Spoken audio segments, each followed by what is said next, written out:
Good day everyone! I'm Marilo Armangarin from 11 GAS A student. We're talking about 10 uncommonly Filipino words.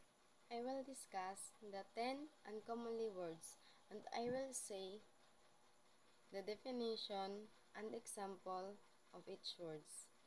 Pantablay o di kaya ay charger. Halimbawa, bumili ang ali ng cellphone at may kasama na itong pantablay. Ikalawang uncommonly words, tala-arawan o kalendar.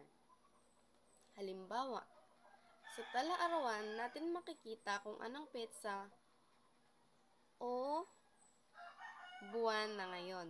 Tatlo, huwad or di kaya ay fake. Halimbawa, may kaibigan kang pinagsabihan ng inyong sekreto. Ngunit, sinabi niya ito sa iba na hindi mo alam. 4. Antipara o di kaya salamin. Halimbawa, ang salamin ay gagamitin ko dahil malabo na ang paningin ko. Painita o di kaya suklay. Halimbawa, gagamit ako ng painita dahil katatapos ko lang maligo. 6. Ito naman ay sambat o di kaya pork kung sa English.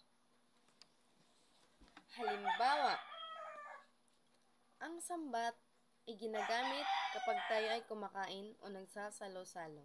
7. Salumpet o di kaya ay upuan. Halimbawa, ang salumpet ay karaniwang ginagamit natin kapag tayo ay pagod at tayo ay nagpapahinga o di kaya naman tayo ay umuupo lamang. Datong o di kaya ay pera. Halimbawa, wala na akong datong ngayon. Manghihingi na naman ako kay mama. 5. Halgam bilang o di kaya ay score.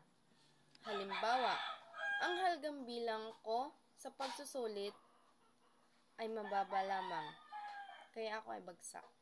Paminggalan o di kaya ay kitchen.